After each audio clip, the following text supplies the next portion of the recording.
योग वासिष्ठ नामक ग्रंथ की अगर बात की जाए तो यह हम कह सकते हैं कि योग वासिष्ठ नामक ग्रंथ में आत्म तत्व के सिद्धांत को तरह तरह के दृष्टांतों द्वारा प्रतिपादित किया गया है। इस ग्रंथ में लगभग 28,000 श्लोक समाहित हैं, जो आत्मज्ञानी वशिष्ठ मुनि एवं जिज्ञासु राम के संवाद के बीच स्थित हैं और वैराग्य प्रकरण से लेकर निर्वाण प्रकरण तक ये श्लोक फैले हुए हैं। योग वासिष्ठ यानी कि महारामायण की शुरुआत सुतीक्ष्ण नामक मोक्षार्थी की चर्चा से शुरू होती है।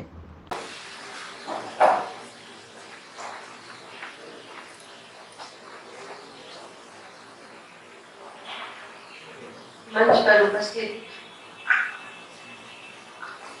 मंच पर आसीन विद्वजनों, श्री राधा वल्लभ त्रिपाठी जी और उपस्थित सभी विद्वानों को इला कुमार का अभिनंदन।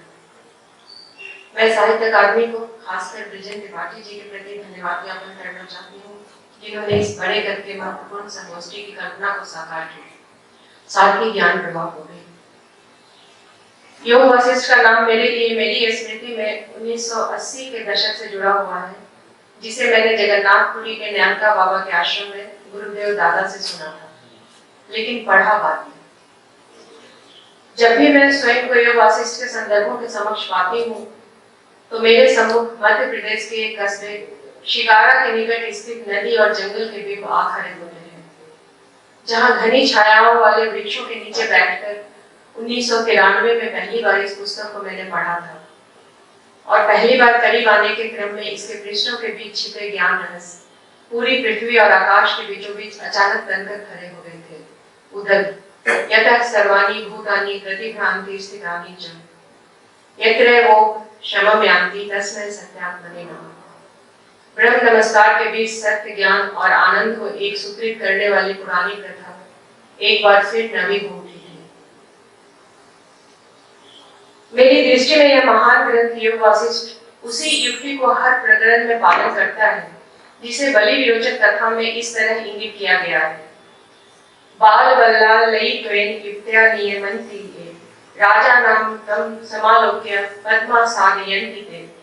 अर्थात मन को बालक की तरह थोड़ा विषय प्रदान करके और बार बार विषय दोष प्रत्यापन से वंचित करके राजयोग नामक युक्ति से वश में करने की विद्या को अपनाकर उस राजा यानी कि आत्मा को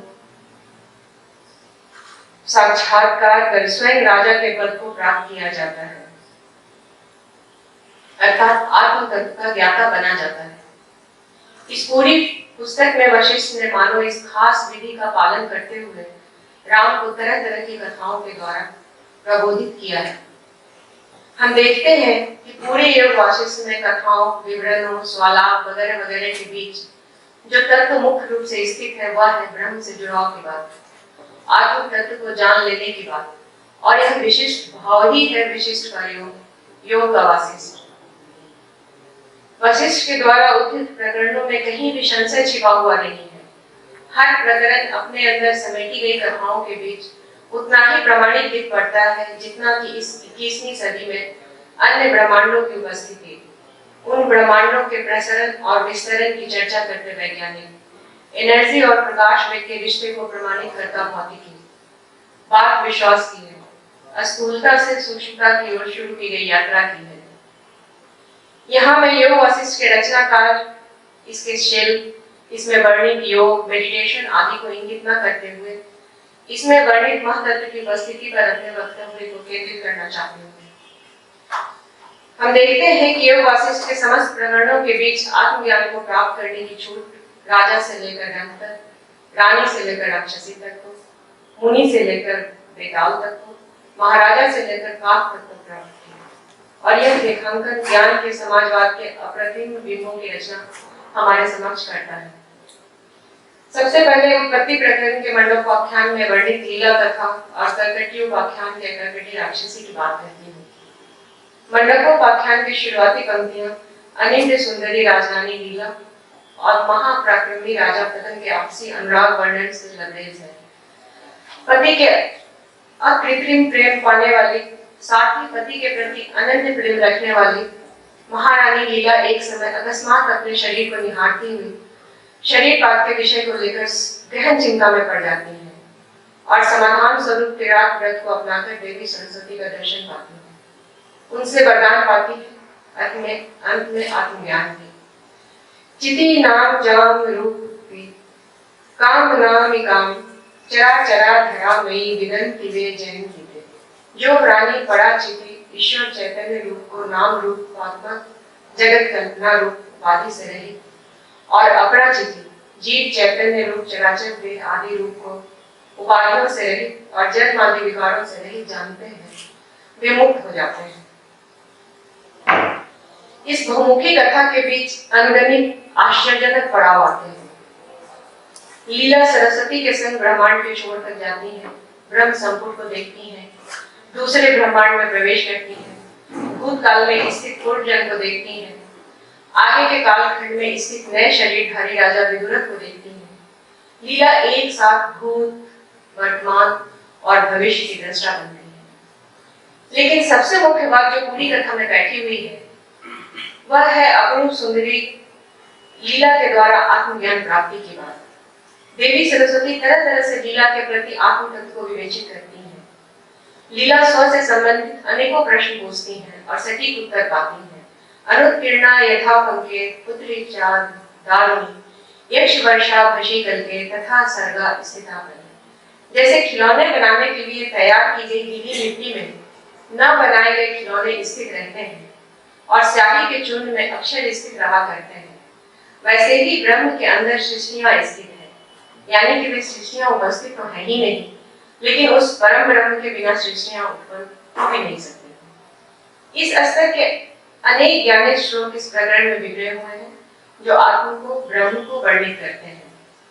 अंत में ज्ञानवती लीला के साथ राजा पद्मवती सरस्वती का आशीर्वाद और अपना पूर्ण शरीर पाते हैं। साथ ही पूर्व लीला की प्रतिरूप राजमहिषी दूसरी लीला को भी। यह सुख भरी कथा राजा रानी के परलोक से वापस आने की बात के साथ अपने पीछे अनेकों अनसुलझे प्रश्नों के जंजाल को छोड़कर समाप्त हो जाती है। व्यष्टि चेतना, समष्टि चेतना, हिरण्यगर्भ चेतना का प्रश्न, अस्थूल शरीर, सूक्ष्म शरीर और चिन्मय शरीर का प्रश्न, सौर मार्ग, ध्रुव मार्ग के ऊपर स्थित ब्रह्मांड के संपुट का प्रश्न, चिराकाश में भूतकाल, वर्तमान काल और भविष्य काल की एक साथ उपस्थिति का प्रश्न हमारे चारों ओर मंडाने लगता है।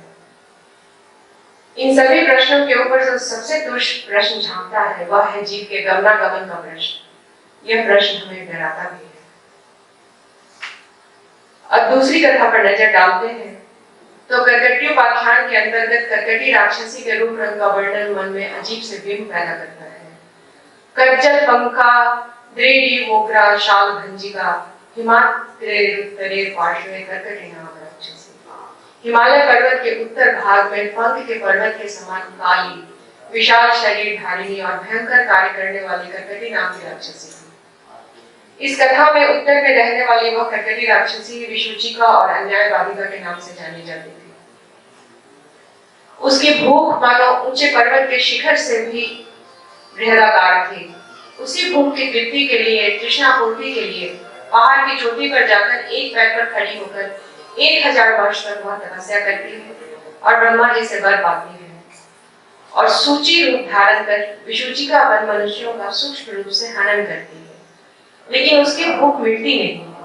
फिर से 7000 वर्ष तक भारी तपस्या करने वाली सूची महाविज्ञान रूप देह वाली बनती है और तरह तरह के कार्य कुछ इस प्रकार करती है कि आकाश रूप वह सूची कोई कार्य ऐसा न छोड़ती है जो वह कर सकती थी। लेकिन सभी कार्यों को करने के पश्चात उसे मानसिक तृप्ति तो यथायथनिश्चित प्राप्त होती है, किंतु शारीरिक तृप्ति कभी प्राप्त नहीं होती। आहार की तलाश में क्षुधा तृप्ति के लिए निर्जन स्थानों में डोलती हुई वह राक्षसी गुणियों की हिंसा नहीं करती थी। एक दिन ऐसे ही जब वह आहार की तलाश में घूम रही थी तो किरातों के नगर का अतिशय धीर एवं ज्ञानी राजा अपने मंत्री के साथ नगर भ्रमण पर निकला हुआ दिख पड़ता है। राक्षसी पहले तो उन्हें डराती धमकाती है, फिर कई प्रश्न पूछती है। कर्कटी कई अन्य प्रश्नों के साथ यह भी पूछती है कि अंबुधि के अंतर बुदबुदों के समान जो लाखों ब्रह्मांड हैं, वे किस एक संख्या वाले अणु के अंदर लय को प्राप्त हो जाया करते हैं। एकस्य अनेक संख्यस्य कस्यानोऽम्बुधेरिव अंतर्ब्रह्मांड लक्षाणि लीयन्ते बुद्बुदाइव। पहले मंत्री और फिर राजा कर्कटी के प्रति आत्म का ब्रह्म का वर्णन करते हैं कि यह संपूर्ण जगत अधिष्ठान रूप से ब्रह्म की विवर्त भूतमयी लीला मात्र है, अन्य कुछ भी नहीं। कोटि द्वयंतरालस्थम मध्य कोटि द्वीमृत यस्य चित्तमयी लीला जगदेक चित्तराजन। ज्ञानी राजा के मुख से ब्रह्म की व्याख्या का श्रवण कर राक्षसी शुद्ध मन और परम शीतलता वाले अंतःकरण को प्राप्त करती है और अंत में वह निशाचरी हिमालय पर्वत की शिखर पर चली जाती है और बाद में कंदरा देवी के नाम से आज भी पूजित होती है। यहाँ पहुंचकर हम पाते हैं कि यह अति पुरातन और कुछ हद तक अविश्वसनीय भी, यह अति पुरातन कथा न जाने किस भांति आज के काल से जुड़ जाती है। इस कथा का अंत आज भी हिमालय में कंदरा देवी को पूजित किए जाने की प्रथा के उल्लेख के साथ होता है। लेकिन यदि मात्र लीला कथा कर्कटी उपाख्यान के प्रश्नों पर ही केंद्रित न करके पूरे योग वासिष्ठ पर एक साथ नजर डाली जाए तो हर प्रकरण, हर शब्द, हर कुसुम लता के विवरणों में छिपे हुए अनंत प्रश्न हैं। आत्मा और ब्रह्म से संबंधित प्रश्न, ब्रह्मांड के पार जाकर दूसरे ब्रह्मांड में प्रविष्ट होने का प्रश्न, शुक्र के अनेकानेक जन्मों के बाद वापस अपने सूखे शरीर में प्रवेश करने का प्रश्न, वीतहव्य मुनि के पूर्व शरीर को सूर्य के गन पिंगल द्वारा खोद कर निकाल दिए जाने का प्रश्न, पूरे योग वासिष्ठ में वशिष्ठ द्वारा उच्चारित वाक्य प्रश्नों की रचना में मांगे हैं और इन प्रश्नों की लकीर बीत चुके कालखंड से उठकर आज की तारीख तक झिलमिला उठती है। इनकी तुलसी बरकरार है। इन गुत्थियों ने शायद उम्र की संकटें नहीं झेली हैं। वैराग्य प्रकरण, मोक्ष व्यवहार प्रकरण, उत्पत्ति प्रकरण, स्थिति उपशम और निर्वाण प्रकरण को एक साथ समष्टि में देखने पर पहले तो लंबी छोटी कथाएं एक एक करके उन्मिलित होती हैं, उनके पीछे प्रमाण और प्रमाणों को रगड़ते ज्ञानी रहस्य। सभी कथाओं, उपकथाओं, प्रमाणों के बीच बिखरे सत्यों की कड़ियां प्रथम दृष्टया आपस में पूर्णतः जुड़ी हुई नहीं दिखती, लेकिन उनके भीतर एक किस्म की एकात्मकता है। सभी प्रमाण, सभी उदाहरण जिस सत्य को तरह तरह से पोषित करते हैं वह है अद्वैत, यानी कि आत्मा और ब्रह्म के बीच की लयबद्धता, एकात्मकता। कालजयी विवरणों के पीछे चलते हुए कई परिकथाएं और परिभाषाएं वासिष्ठ के पन्नों पर स्फुरित होती हैं। उन परिभाषाओं के घेरों में बंद वे सत्य हैं जो पंच तात्विक जगत में स्वयं को स्थित मानकर शायद अपनी सत्यता सिद्ध न कर पाए, लेकिन जहां मन के अंदर छिपे सूक्ष्म संसार के सत्यों पर नजर गई, सारी परिभाषाएं अपने प्रमाणिक स्वरूप में मुस्कुराने लगती हैं, संशयों को अंगूठा दिखाने लगती हैं। योग वासिष्ठ में ब्रह्म विषय तत्व से संबंधित सारे सूत्रों के व्याख्याता वशिष्ठ और जिज्ञासु प्रश्नकर्ता राम के बीच सारी सभा है। विश्वामित्र और व्यास के साथ साथ सारे सभासद हैं। वशिष्ठ की रुचि मूल विषय को विश्लेषित करने में है। राम के अज्ञान को पूर्णतः हटा सकने में सक्षम वशिष्ठ के द्वारा वर्णित तथ्यों में कर्मवाद के निशान कहीं नहीं। समस्त संसार को माया द्वारा रचित प्रपंच बदलाकर जादूगर की जगलेरी प्रमाणित कर वशिष्ठ सारे कर्मवादी सिद्धांतों को एक तरह से झुठला देते हैं और तरह तरह के उदाहरणों के माध्यम से वे सीधे सीधे ज्ञान चर्चा में संलग्न हो उठते हैं। वशिष्ठ जब राम की जिज्ञासा को अनेक पूर्ववर्ती ज्ञानियों के जीवन भरे उदाहरणों से शांत करते हैं तो किसी भी खास तयशुदा रास्ते की बात वे नहीं सुझाते। मानो विरोचन का राजयोग, लीला का भूतवादी उपासना योग, जना का विचार योग, शुक्र का संकल्प योग, सभी एक ही दिशा की ओर उन्मुख है, ज्ञान योग की तरफ, आत्मयोग की तरफ। यही शायद विशुद्ध योग है, वशिष्ठ का योग। यह पूरा शास्त्र अपने सारे संभाषणों, विचार विमर्शों को एक साथ सहेजे समेटे हुए एक किस्म से ब्रह्म योगिक है और यही है वशिष्ठ का योग। अब आगे बढ़ने पर हम वीतहव्य मुनि कथा एवं वेताल कथा पर नजर डालते हैं। बात तेजस्वी मुनि वीतहव्य के विंध्य पर्वत की गुफा में पद्मासन मांगकर बैठने से शुरू होती है।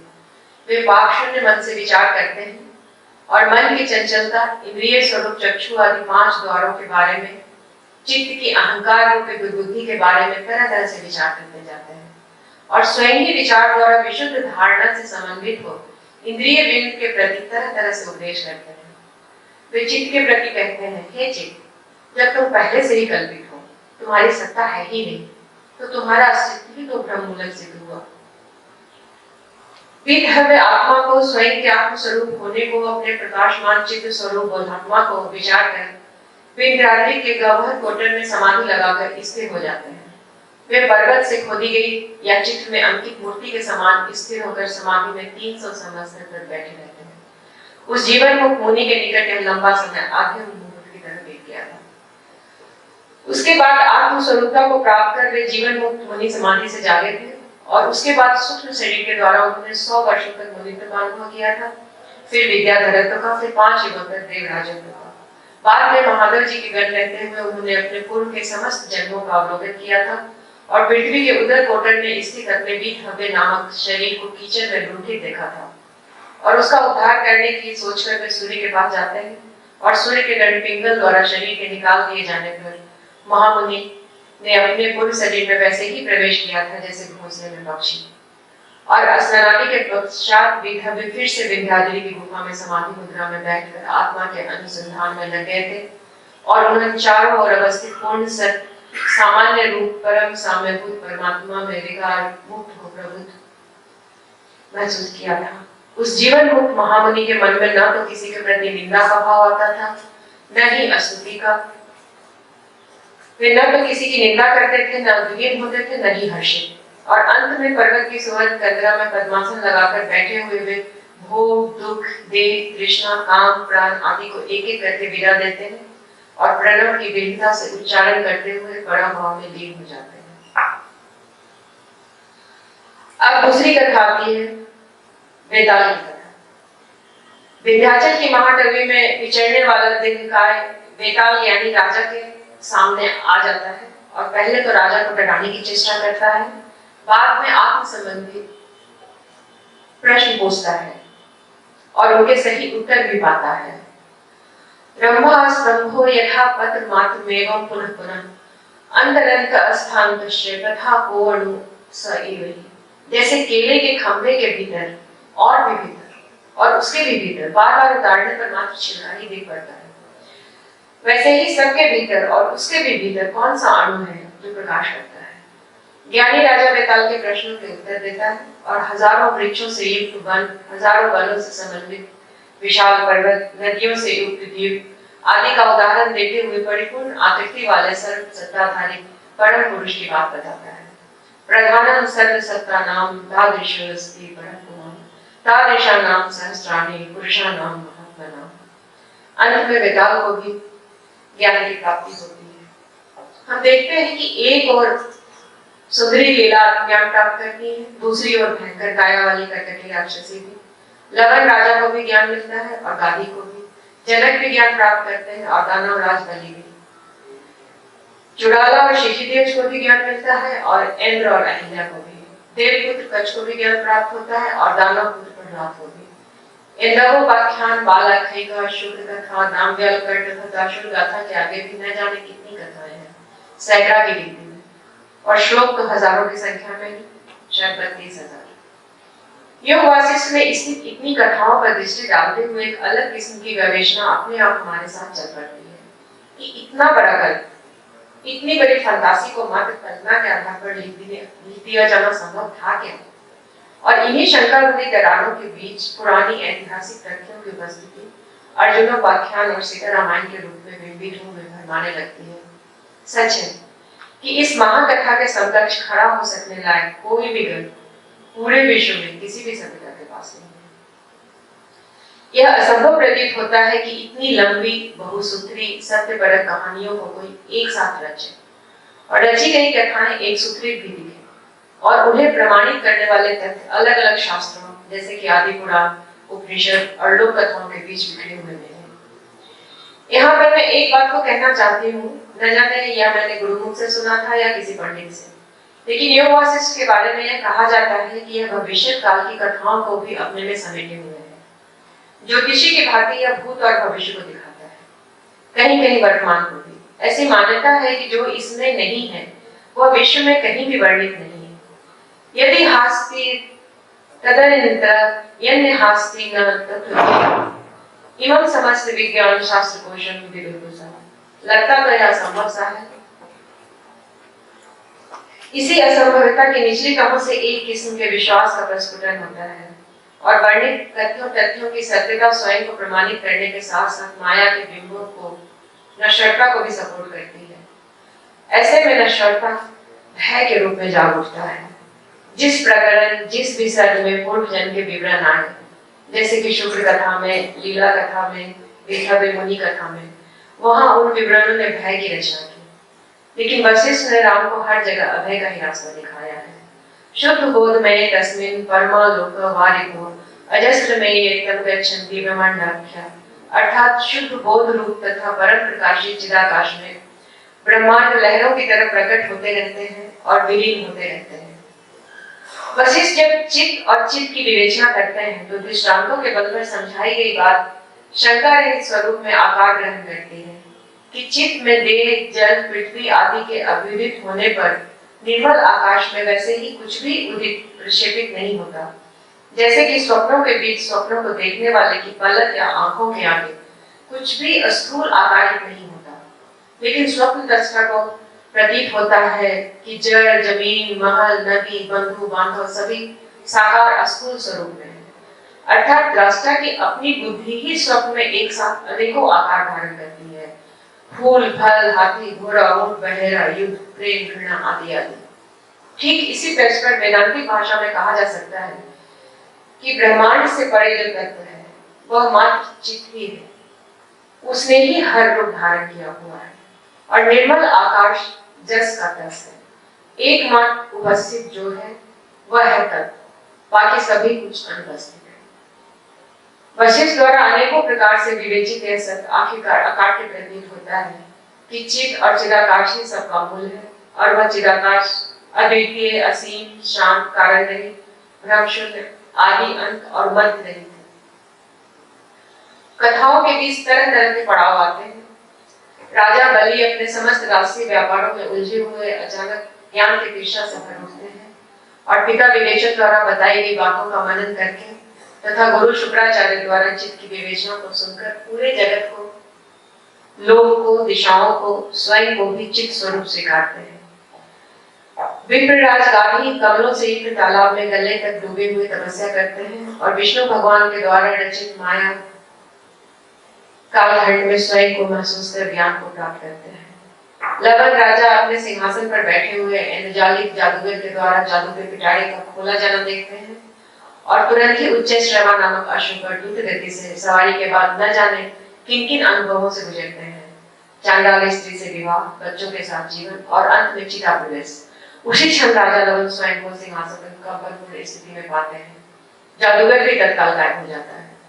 इस अनुभव से गुजरने के बाद राजा लवन संसार के मन को विवर्त जैसा प्रतीत होता है। इस अनुभव से गुजरने के बाद राजा लवन के समक्ष संसार मन के विवर्त जैसा प्रतीत होता है और उन्हें ज्ञान होता है। अनगिनत वर्णों के बीच भगीरथ कथा है, मनु संवाद एवं व्याद कथा है, मंगी वैराग्य कथा, मनोमृत कथा तथा उद्दालक कथा है, सुरभु कथा, विद्याधर प्रश्न कथा तथा विपश्चित कथा है। सभी कथाओं के बीच समान रूप से स्थित जो तत्व है वह है आत्म का वर्णन और यह वर्णन हर कहानी में मौजूद है। सम्यक दर्शन के बीचों बीच खड़े वशिष्ठ देवपुत्र कच्छ के आत्मज्ञान की कथा से लेकर दाशूर कथा, जनक कथा, दानवराज बलि कथा, बालक्या, भार्गव आख्यान, कुंददंत कथा, विद्याधर कथा और काकभूषणी के आत्मज्ञान की कथा को एक सी लय में सुनाते हैं।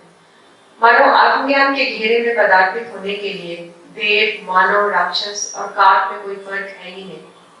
उस ज्ञान भूमि पर सभी एक सूत्रित हैं और वह सूक्ष्मतम बोध विद्या सबों के लिए समान ढंग से प्रबोधिनी है। ऐसे में ज्ञान का समाजवाद एक साथ सभी प्रकरणों पर मंडरा उठता है और अंत में परम ज्ञान के उस चरम श्लोक को कहते हैं जो निर्वाण प्रकरण में कहा गया है कि चित्त व्योम जो कि शुद्ध दृष्टा बना सभी दृश्यों में दिखता है वह उन सभी में स्वमात्मा बना हुआ स्वयं निर्विकार रूप से रहने में समर्थ है। शुद्धे दृष्टे चित्त व्योम दृश्यतामेव भासयत स्वमात्मानं जगदिति पश्यति नामयम्। इसके साथ ही मैं अपने इस आलेख को खत्म करती हूँ। ज्ञान का समाजवाद। मुझे योग वासिष्ठ कुछ इसी रूप में समझ आई कि जितनी कहानियां हैं उसमें किसी के लिए कोई मनाही नहीं है। ज्ञान प्राप्त करने की सबों को सुविधा है, सभी योनि को, पक्षी को भी, दानव को भी। दाशूर वृक्ष के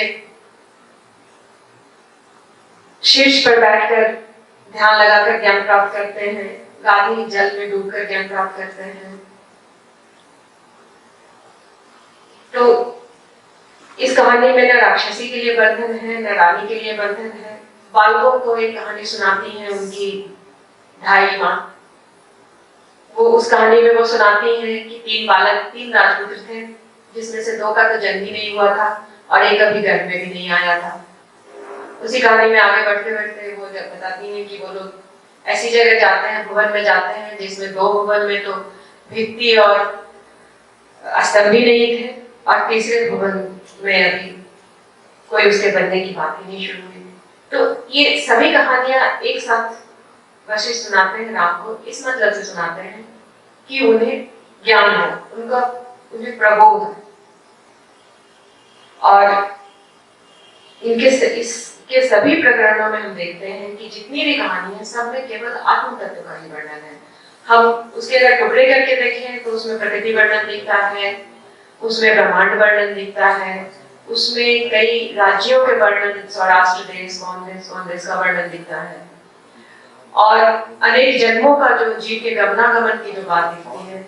सभी एक तरह से अलग अलग रहते हुए भी एक सूत्रित है, और इन सभी को एक सूत्रित करने वाला जो तत्व है वह केवल आत्म का वर्णन है। मुझे लगता है कि इसके कारण ही इस पुस्तक को हम अभी तक भुला नहीं पाए हैं। ये पता नहीं कितने दिनों पुरानी ये पुस्तक है, पिछले कल्प की है, पिछले चतुर्युगी की है, या कब लिखी गई है, लोगों के मुंह से सुनी हुई, बाद में लिखित लिपिबद्ध बाद में हुई है। लेकिन इन कहानियों पर संदेह करने की इच्छा मेरी नहीं होती है। थोड़े बहुत हम ये सोच सकते हैं कि थोड़ा लोग मन में आने से कुछ चीजें जुड़ जाती हैं, कुछ चीजें जोड़ दी जाती हैं, खास करके जो अंतिम खंड है निर्वाण का उत्तरार्ध, निर्वाण प्रकरण का उत्तरार्ध। लेकिन बाकी पूरी योग वासिष्ठ मात्र अद्वैत की कथा है, मात्र सेल्फ को बताने वाली, सेल्फ को विवेचित करने वाली, तरह तरह से ज्ञान के रास्ते पर ले जाने वाली कथा है। इस किताब में अगर हम ढूंढने निकले तो कोई भी कहानी में किसी भी वर्णन के बीच में और किसी तत्व पर इतना ज्यादा केंद्रित नहीं किया गया है जितना कि आत्म तत्व पर। हर पृष्ठ से मानो आत्म तत्व की बात ही इस रूप में या उस रूप में झांकती है।